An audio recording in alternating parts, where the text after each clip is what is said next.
दुरूद शरीफ पढ़े।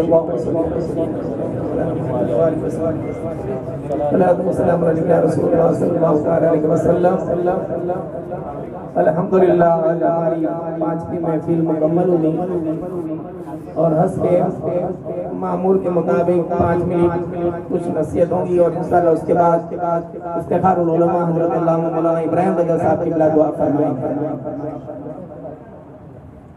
आज की ये 5वीं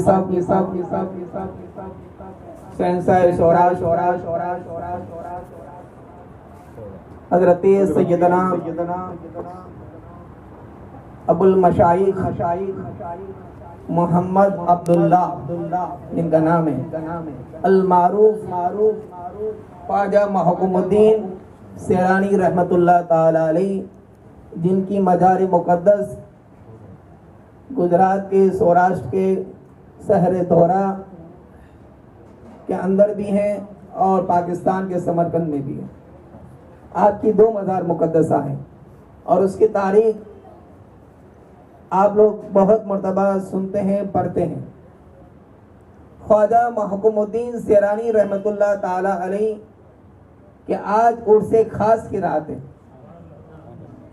5 रबीउल आखिर शरीफ को आप शहीद हुए थे, क्योंकि आपकी शहादत ज़ेरी शहादत है, यानी आपको जहर दिया गया था। और ख्वाजा महकूमुद्दीन सेरानी रहमतुल्लाह ताला अलैह क्या घराना इल्मी घराना था।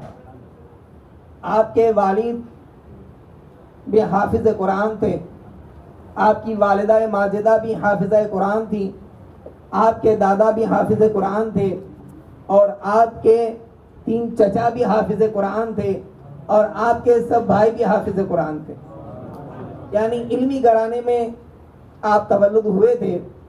और आपके पीर मुर्शिद हजरत सैयदना ख्वाजा अब्दुल खालिक ओवैसी रज़ियल्लाहु तबारक व तआला अन्हु है, जो सिलसिला ओवैसिया के अजीम शान बुजुर्ग हैं। और हजरत ख्वाजा अब्दुल खालिक रहमतुल्लाह ताला अलैह के हवाले से किताबों में आया है कि आप हजरत सैयदना ख्वाजा ओवैस करनी रज़ियल्लाहु ताला अन्हु के रूहानी मुरीद थे, यानी ख्वाजा ओवैस करनी रज़ियल्लाहु ताला अन्हु ने आपको रूहानी मुरीद बनाया था। इसीलिए ख्वाजा अब्दुल खालिक रहमतुल्लाह ताला अलैह और उनके मुरीद व खलीफा हजरत ख्वाजा महकूमुद्दीन सेरानी रहमतुल्लाह ताला अलैह और आपसे जो भी वाबस्ता हुआ, आपके सिलसिले में जो आया, वह अपने नाम के पीछे ओवैसी कादरी लगाता है, यानी फैजान ओवैस करनी रज़ियल्लाहु ताला अन्हु भी था और फैजान गौसे आजम रज़ियल्लाहु ताला अन्हु भी था। और हजरत ख्वाजा महकूमुद्दीन सेरानी रहमतुल्लाह ताला अलैह के अलकाबात बेशुमार हैं। और शहर दोहरा के अंदर आपने जो एक काम किया है, इस वली कामिल के उस काम की बरकत से हमारा विजदान ये कहता है कि सुबह कयामत तक उस सरजमीन से अजान की आवाज बंद नहीं हो सकती, क्योंकि राजपूतों का दौर था, अजान बंद हो चुकी थी। उस दौर में पहली मर्तबा ख्वाजा महकूमुद्दीन सेरानी रहमतुल्लाह अलैह दोहरा की सरजमीन पर तशरीफ लाए और गनी मियां मस्जिद, जिसका आज नाम सेरानी मस्जिद है, वहां पर आपने बाआवाज़ बुलंद अल्लाहु अकबर की सदाएं बुलंद की, यानी अजान दी। और उस वक्त से लेकर आज तक और इंशाअल्लाह सुबह कयामत तक अजान बंद नहीं होंगी। ये इस वली कामिल का एक जिंदा करामत मौजूद है। उसके बाद कितने दौर आए गए, कितने तूफान आए गए, लेकिन कभी अजान पे कोई आँच नहीं आई। अजान पे वहां कोई आँच नहीं आई, न माइक कोई स्लो करा रहा है, न माइक बढ़ा रहा है, कुछ भी नहीं। जो हो रहा है वो हो रहा है। तो इस वली कामिल के कदमों की बरकत थी और राजपूत वहां से भागे। और आप दिल्ली में भी कुछ तालीम हासिल किए थे, तो दिल्ली के अंदर एक मर्तबा आप जामा मस्जिद में गए, तो जामा मस्जिद के मौलाना साहब दर्स और तदरीस कर रहे थे, बच्चे को पढ़ा रहे थे। और उस वक्त आप अपने तालिब इल्म को ये बता रहे थे कि हुजूर अकरम सल्लल्लाहु ताला अलैहि वसल्लम को जायरी मेराज हुई। तो वो बच्चा कुछ सवाल जवाब तकरार कर रहा था और उस्ताद जवाब देने में मुकम्मल तौर पर इत्मीनान बख्श जवाब बच्चे को नहीं दे पा रहे थे। उतने में हजरत ख्वाजा मोहम्मदीन सैरानी रहमतुल्लाह ताला अलैह वहां पहुंचे और आपने उस्ताद से कहा कि अगर आप इजाजत दे तो मैं इसे समझा दूं। कहा मैं इतना बड़ा आलिम हूं, है ना, मैं इतना बड़ा आलिम हूं और आप समझाएंगे। तो कहा अगर आप इजाजत दे 1 मिनट दीजिए मुझे। आपने कहा ठीक है। उस बच्चे से आपने कहा कि पानी का गिलास भर के ला। पानी का गिलास बच्चा भर के लाया, आपने उसमें पत्थर डाला। कहा देखा कितनी तेजी के साथ पानी को चीरते हुए पत्थर नीचे चला गया। कहा जब पानी को चीरते हुए पत्थर एक गिलास की तह तक जा सकता है तो वो तो मुस्तफा जाने रहमत है। आसमानों को चीरते हुए क्यों नहीं मेराज में जा सकते। फिर उसने कहा ठीक है। कहा नहीं, अभी तेरे दिल मुतमईन नहीं हुआ है। निगाहे वली में वो तासीर देखी, बदलती हजारों की तकदीर देखी। कहा तेरा दिल अभी मुतमईन नहीं हुआ है। कहा सुन, ये दीवार है ना, ये दीवार सामने नजर आ रही। कहा इसको मैं आर पार चला जाऊंगा और कमोबेश 7-8 मर्तबा आप दीवार को चीरते हुए वहां जा रहे हैं, वहां से यहाँ आ रहे, जा रहे, आ रहे, जा रहे, आ रहे।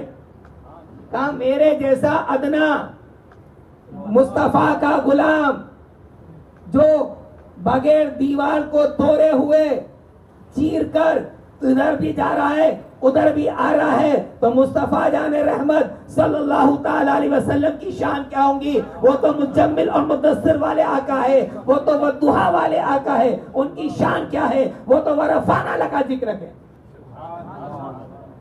तो उस बच्चे ने भी कहा कि हाँ ये पहुंची हुई हस्ती है, मौके का फायदा उठाना चाहिए, मौके का फायदा हासिल करना चाहिए।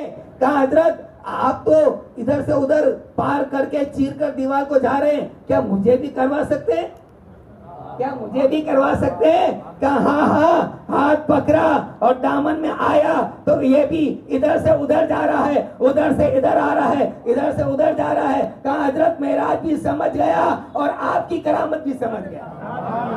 जब ख्वाजा मोहम्मदीन सैरानी का ये आलम है कि बच्चे का हाथ थाम ले, बच्चे का हाथ थाम ले तो दीवार सब करके इधर से उधर कर सकते हैं। हम अहले गुजरात अपने मुकद्दर पे फख्र करें कि हम ख्वाजा सैरानी के दामन से वाबस्ता है, हम ख्वाजा मोहम्मदीन सैरानी के दामन से वाबस्ता हैं, उनके दामन से वाबस्ता रहेंगे तो इंशाअल्लाह ताला दुनिया में भी आबाद रहेंगे, कब्र में भी आबाद रहेंगे और हश्र में भी आबाद रहेंगे। लेकिन शर्त यह है कि उनके फरामीन पर चले, वो शरीयत के कैसे पाबंद थे वो देखना है, वो सलात के कैसे पाबंद थे।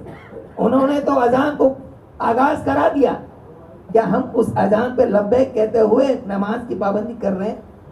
क्या हम उस वली की जिंदगी पाक को उसका उनका पूरा खानदान हाफिज कुरान का, क्या हम कुरान की तालीम पर है?